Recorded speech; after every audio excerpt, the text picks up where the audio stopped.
Okay, the first dissected circle we're going to look at is the semicircle.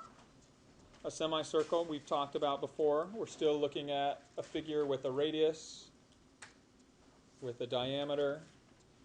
It's formed by this curved portion of a circle that's cut off by the diameter. Its center lies on the perimeter itself. When you're naming a semicircle,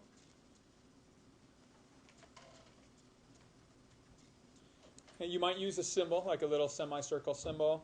If I wanted you to label semicircle ABC, okay, the first and last letter in the name are the endpoints of its diameter. And then any middle letter has to be a point on the curved part of the semicircle. Okay, so point B can't be the center of your semicircle. It would have to fall somewhere on the curved portion. And so make sure you're aware of that as well. There was some confusion on this for some of the problems set up, or it asks you or mention semicircle ACB or something. And the center is a completely different point. The center will not be named in the semicircle at all. Okay, as far as semicircles are concerned, regarding this section, you're going to need to be able to identify perimeters. And the perimeter of a semicircle is simply the straight portion, its diameter, plus the curved portion, which is an arc length. Okay, so here's just the real basic formula for your semicircle. And you can specify this formula depending on the arc length equation that you want to use. So we could also call this, let's say we leave it in terms of d, or diameter. What is the general equation for arc length, the S value? Arc length is some portion, m over 360, of a circle's circumference. In a semicircle, what is this arc measure of the curved portion here? It's what fraction of a circle?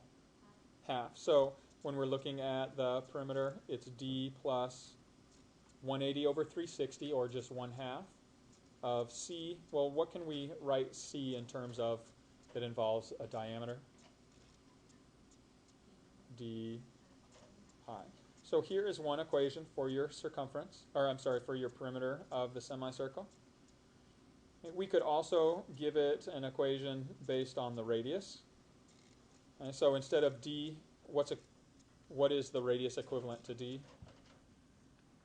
Twice the radius. And then when you plug in your 1/2, the circumference could also be expressed as 2 pi r. Well, the 2 and the half cancel. So you could also have an equation 2r plus pi r as the perimeter of your semicircle.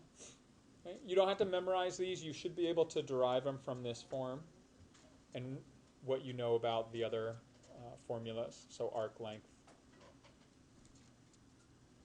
And the last thing involving a semicircle that you need to be aware of is something that we touched on, and that is if you inscribe an angle within a semicircle, meaning somewhere along this curved portion you draw the vertex of an angle, and then you connect that angle with sides that extend to each endpoint of the diameter. What is that angle measure always going to be?